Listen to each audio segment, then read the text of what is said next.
Shalom shalom bakunzi b'Imana, ndabasuhuje mwese aho muri mu izina rya Yesu Kristo. Ndashimira Uwiteka muri kano kanya keza nongeye kugira, yongeye kumpa ko gusangira ijambo ry'Imana namwe ni iby'agaciro kanini kuri jyewe. Amen. Reka mbanze niragize Imana nsenge kugira ngo inshoboze muri iri jambo ryayo. Amen. Data wa twese uri mu ijuru, Mana ya Aburahamu, Mana ya Isaka, Mana ya Yakobo, ndagushimiye kuri kano kanya keza wongeye kumpa, uhabwe icyubahiro Mwami ko washimye ko nongera gukora iyi video kuri uyu munsi wa none. Mwami, si kubw'ubushobozi bwanjye ahubwo ni ubuntu bwawe gusa. None kibirengeye kizima ndakwinginze kugira ngo unyobore muri byose, unshoboze muri byose Mwami, ndakwinginze. Singira icyo nongeraho cyangwa ngabanyaho, ko aya majambo ni ayawe, ariko jye nkubera mikoro gusa Mwami. Mwuka wera, ndakwinginze kugira ngo uze ufate controle, unyobore kuva ntangira kugeza nsoza. Mwuka wera, umpugure kandi uhugure n'abazumvira ijambo bose, kugira ngo rigire aho rituvanye, rigire aho ritugeza. Saint Esprit, ndakwinginze kugira ngo wikorere umurimo wawe, mu izina rya Yesu Kristo mbisabye. Amen, amen.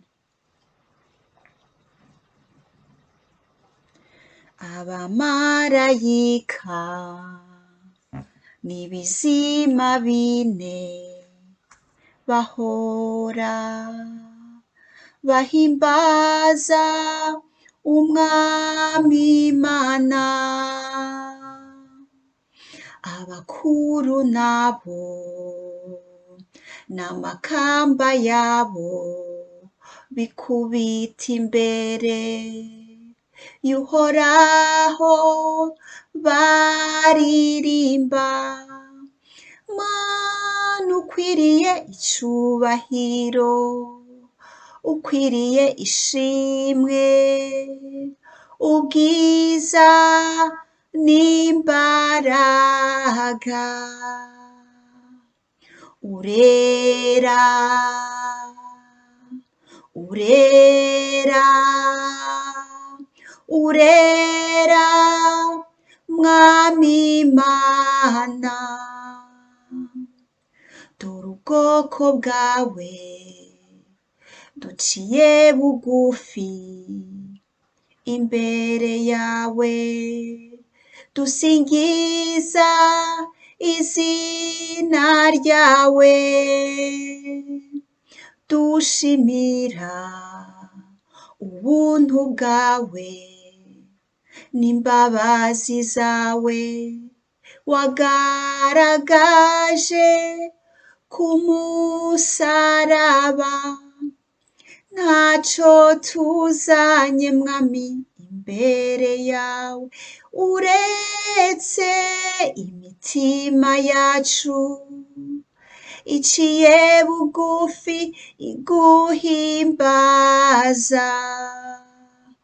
Ukwiriye icubahiro, ukwiriye ishimwe, ubwiza n'imbaraga. Urera, urera, urera, Mwami Imana. Haleluya, haleluya. Mwami urera, urera. Uwiteka Imana yacu iraherahera cyane, ni ukuri irera. Abamarayika ibizima bine ndetse n'abakuru barabihamya. Haleluya. Turakomeje gusoma mu byanditswe byera, tugeze mu Itangiriro 32. Uno munsi turasoma kuva ku murongo wa 22 kugeza ku murongo wa 31. Dusome mu izina rya Yesu Kristo. Umutwe w'amagambo uravuga uti: Yakobo akirana n'Imana. Iryo joro Yakobo arabyuka ajyana n'abagore be babiri n'inshoreke ze zombi n'abahungu be 11 ku mugezi wa Yaboki. Arabambutsa bose, yambutsa n'ibyo yari atunze byose, ariko we yisigariraho. Nuko haza umugabo barakirana bageza mu museke. Uwo mugabo abonye atari butsinde Yakobo, amukoma ku nyonga y'itako rikuka bagikirana. Uwo mugabo aramubwira ati, ndekura ngende, dore burakeye. Yakobo aramusubiza ati, sinkurekura utampaye umugisha. Undi aramubaza ati, witwa nde? Aramusubiza ati, nitwa Yakobo. Uwo mugabo aramubwira ati, ntuzongera kwitwa Yakobo, ahubwo uzitwa Isirayeli, kuko warwanye n'Imana n'abantu ugatsinda. Yakobo aramubwira ati, ndakwinginze mbwira izina ryawe. Undi aramusubiza ati, urarimbariza iki? Aho kurimubwira amuha umugisha. Yakobo aratangara ati, narebanye n'Imana sinapfa. Nicyo cyatumye aho hantu ahita Penuweli. Yahagurutse i Penuweli izuba rirashe, agenda acumbagira kubera rya tako. Uhereye ubwo Abisiraheli ntibarya inyama iri ku nyonga y'itako, kuko ariho Imana yakomye Yakobo. Iri ni ijambo ry'Imana. Amen. Ubushize abakurikiranye inyigisho y'ubushize twasomye ukuntu Yakobo yari amaze gutandukana na Labani. Labani asubiye iwe, Yakobo akomeza urugendo rwe. Twasomye yuko Yakobo mu rugendo rwe yageze ahantu ahura n'abamarayika. Haleluya. Ahura n'abamarayika. Urumva byabaye ibintu byiza kuri Yakobo. Rero muri iki gisoma cy'uyu munsi turasoma ukuntu Yakobo yambukishije ibye byose, umuryango we n'ibye byose, akisigarira wenyine. Mbese yasigaye aho bari bacumbitse, arahasigara, ariko abandi bose bari bagiye.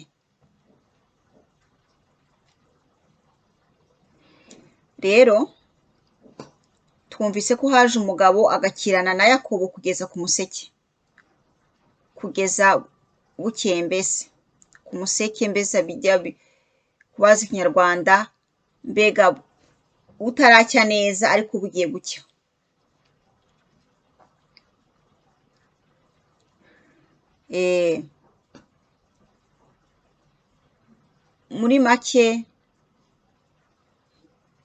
muri make Imana yasuye Yakobo.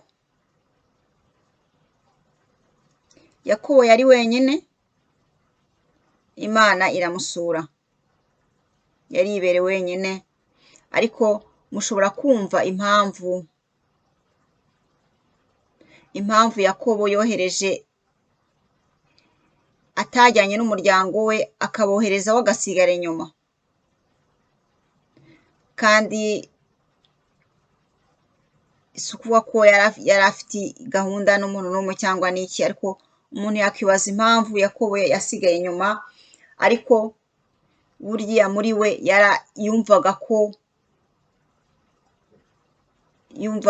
yumvaga gusa adashaka kujyana nawe. Mbese ni Imana yari yabiteguye ko muri iyo saha, muri uwo munota, ari busure Yakobo.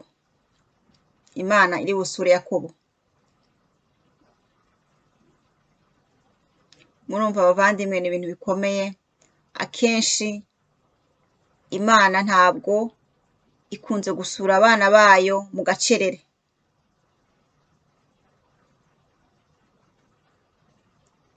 ahatari urusaku, Imana iradusura.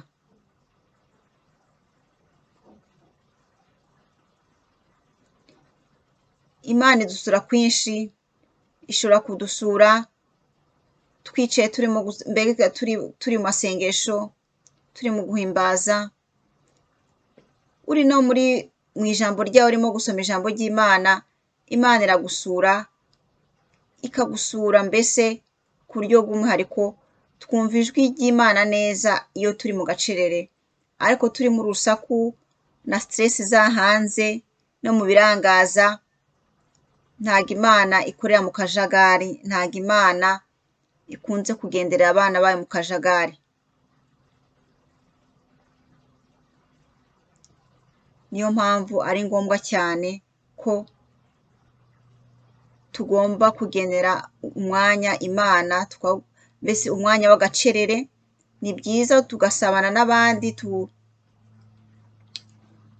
mu ngoro y'Imana, tugahimbaza Imana n'abandi, tugasengana n'abandi, ariko ni na ngombwa cyane ko tugira umwanya wacu w'agacerere n'Imana. Aho ngaho niho Imana idusurira, niho Imana ituganiriza, niho Imana iduhugura. Haleluya, amen. Mu bakristo bose birakenewe ko tugira ku kanya k'agacerere ko kurana Imana yacu mu buzima bwacu bwa buri munsi. nko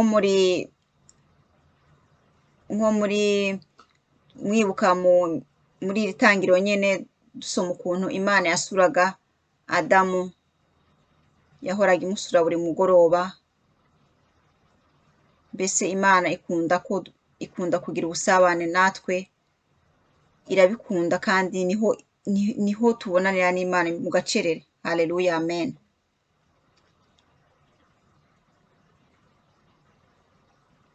Nk'uko tubonera umwanya w'ibintu byose n'ibindi tubibonera umwanya, n'umwanya wo gusenga n'umwanya wo gusoma ijambo ry'Imana, ni ngombwa ko tuwushaka mu buzima bwacu bwa buri munsi, duhora duhuze nyine. Amen. Rero twasomye aha ngaha ko haje umugabo agakirana na Yakobo. Imana yihinduye mu ishusho ry'umugabo ry'umuntu, ikirana na Yakobo. Urumva, Imana yari ije gusura Yakobo aho yari ibereye ari wenyine, iramusura, barakirana, irwana na Yakobo. Ushobora kumva uti ese ni gute umuntu Imana yarwana na Yakobo? Ni gute Imana nyamana yarwana n'umuntu nka Yakobo? Ni ibintu Imana iba ifite icyo ishaka gukora. Imana izi impamvu yabikoze.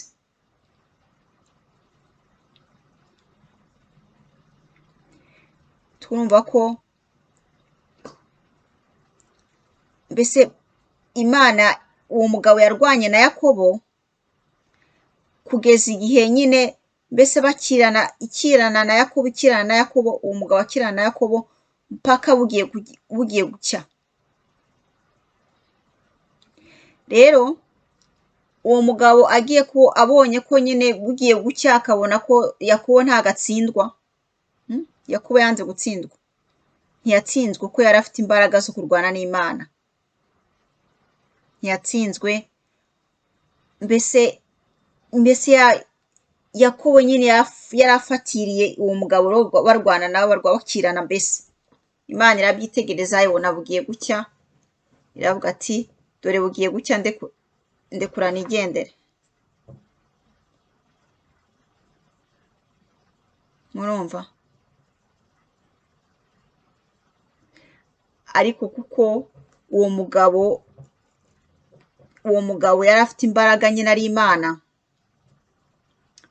yakomye ku itako rya Yakobo, rirakuka.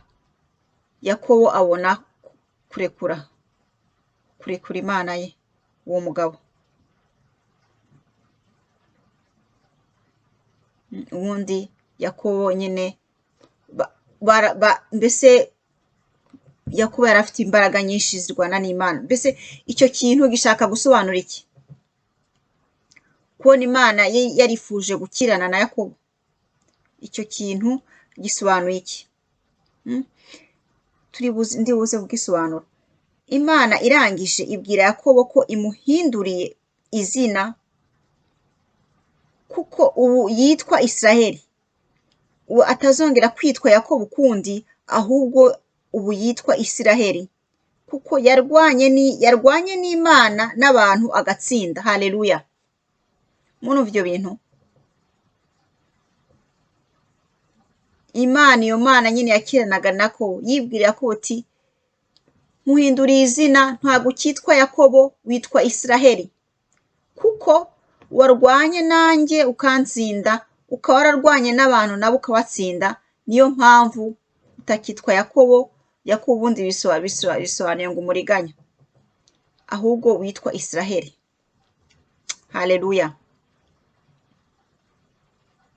Murumva?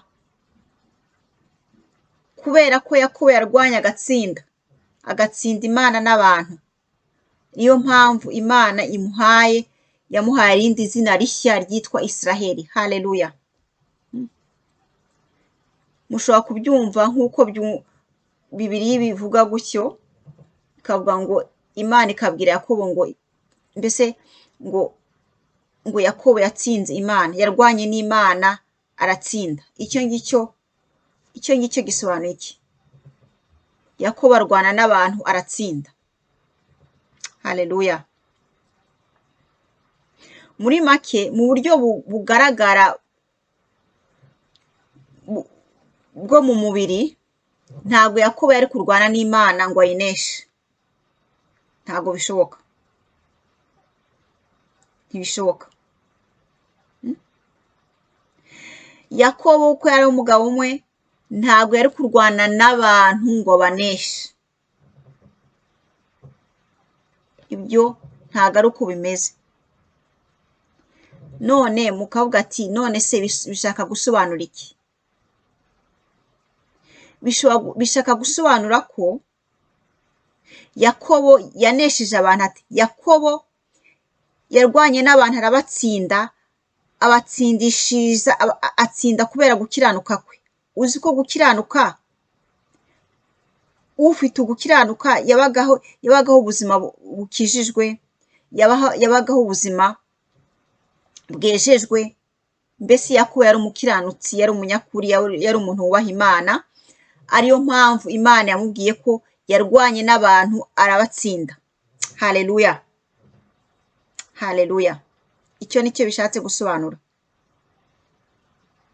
Niba ushaka gutsinda abantu, niba ushaka kurwana n'abantu batsinde, ube umukiranutsi, ubeho ubuzima bwejejwe, wubaha Imana, ube umunyakuri.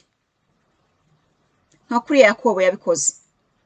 Murazi Yakobo ibintu yaciyemo ukuntu bingana, ibigeragezo yaciyemo ukuntu bingana. Kwa Labani imyaka 14, guhunga, agahunga umuvukanyi wiwe Esawu. Biriya bigeragezo byose yaciyemo, ariko tout de même akarenzaho akaba umukiranutsi. Abamugiriye nabi akababarira, akikiranura nabo. Inzira ze zose yarakiranukaga. Haleluya! Niyo mpamvu Imana yamubwiye ko yarwanye n'abantu agira ate ngo arabatsinda. Haleluya! Nicyo bisobanuye. Hanyuma mukavuga muti Yakobo yarwanye n'Imana ayitsinda ate kandi ari Imana? Yakobo yarwanye n'Imana arayitsinda,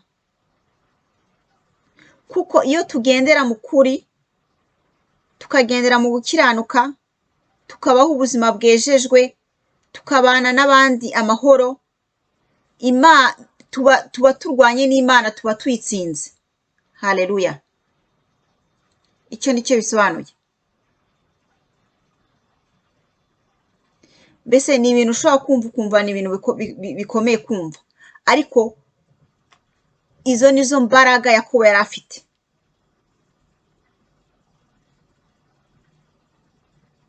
yakiranye n'Imana, akirana n'Imana, arakirana, kubera ko Imana ntago yitsinda rega.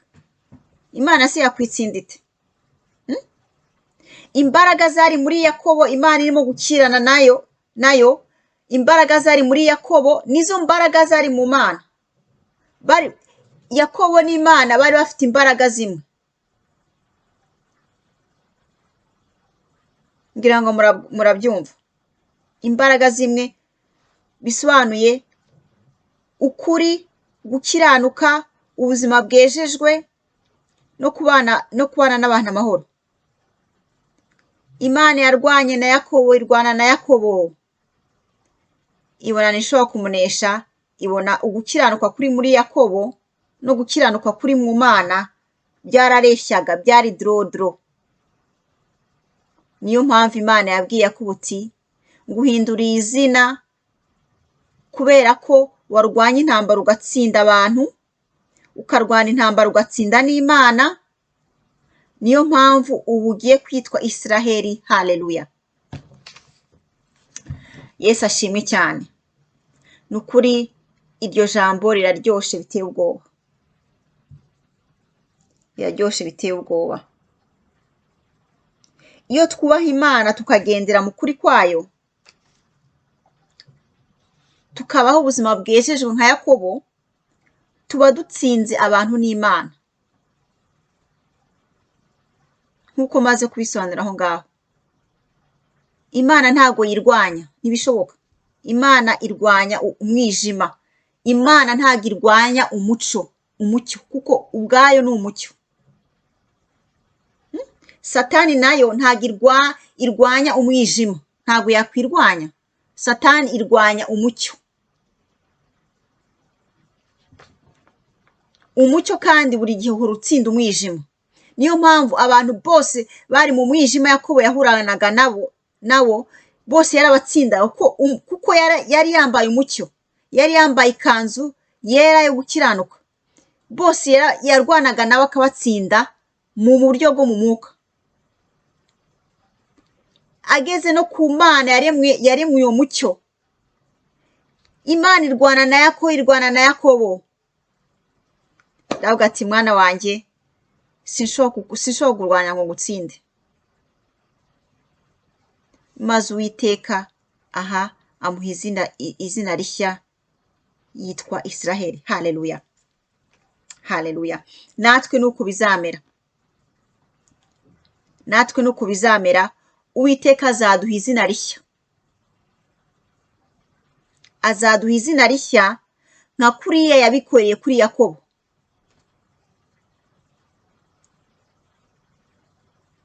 Ariko nituba wakiranutse nka Yakobo, nitugendera mu kuri nka Yakobo, nitubana n'abantu bose amahoro nka Yakobo,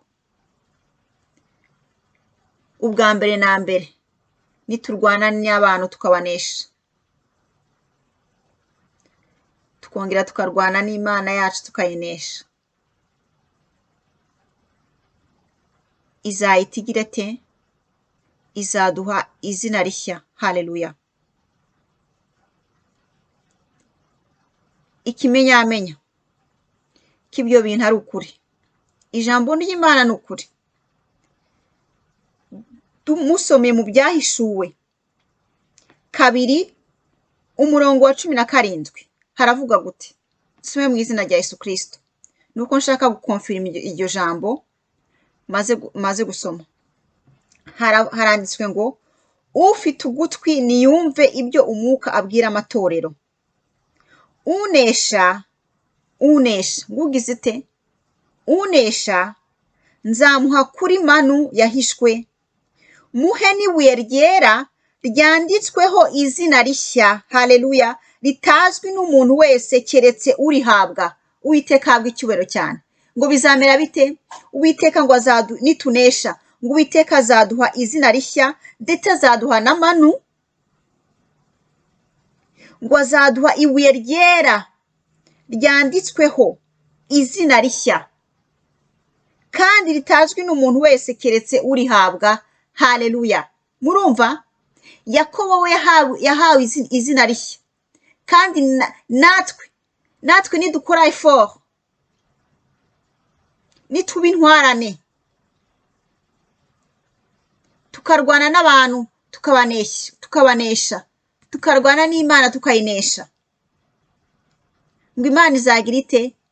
Izaduha manu, yongere iduhe n'ibuye ryera ngo ryanditsweho izina rishya ritajwi n'umuntu wese keretse urihabwa wenyine. Haleluya, amen. Bavandimwe, ndenzeho iki? Nta kintu ufite kurenza aha ngaho muri iryo jambo ry'Imana, rirabisobanuye byose. Utifuza izina rishya nka Yakobo ninde? Yakobo we Imana yarayimuhishuriye, yayimubwiye direct iti ndari witwa Israheli. Ariko twebwe tuzarihabwa natwe n'Uwiteka. Uwahaye izina rishya Yakobo ni nawe atubikiye amazina mashya, ariko abikiye amazina mashya abazaba bararwanya intambara bakayinesha. Haleluya, haleluya, amen. Ngo ntawe utsinda atarwanya. Wapi, ntibishoboka. Ntawe utsinda atarwanya.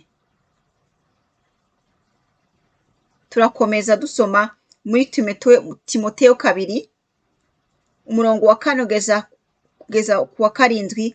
Hariho n'indi confirmation. Iyo Pawulo yavuze ijambo amaze kurwana urugamba rwe, yamaze kurwana urugamba rwe n'Imana n'abantu, aravuga ati narwanye intambara nziza, narangije urugendo, narinze ibyo kwizera. Haleluya. Urumva ko ntawe utsinda atarwanye. Pawulo yari yarangije urugamba rwe, ngo yararwanye intambara. Yararwanye intambara, nuko bimeze.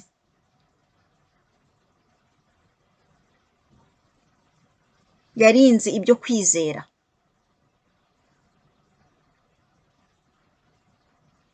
Uwiteka ahabwa icyubahiro. Uwiteka ahabwa icyubahiro. Ni ukuri rino jambo rirakomeye. Abakristu bose, abagenda mu rugendo rugana mu ijuru, abari mu rugendo rwo kuri iyi si rugana mu ijuru, twese uko tungana, aho abera bose bari mu nguni zose zo kuri iyi si, hari n'abatarabona agakiza, ariko nabo bazakabona, bazagahabwa no kumva aya majambo y'Imana. Ngo ukwizera kuzanwa no kumviriza ijambo ry'Imana. Bazizera babona agakiza. Kandi bose abari mu rugendo rugana mu ijuru bari mu ntambara. Twese turi mu ntambara. Nuko nguko ijambo ry'Imana ritubwira. Turi mu ntambara yo kurwana n'abantu. Tugomba kurwana n'abantu tukagira ati tukabanesha tukabatsinda dukoresheje gukiranuka. Nicyo kirwanisho cyacu nk'Ukristo. Ikigwanisho cyacu ni ubukiranutsi, ni uko ubuzima bwejejwe, ni ukubaho ubuzima bukiranutse, ni ukubaho ubuzima bwejejwe. Tukarwana n'Imana tukayitsinda, tukarwana n'abantu tukabatsinda. Aho ngaho rero niho tuzabona ingororano.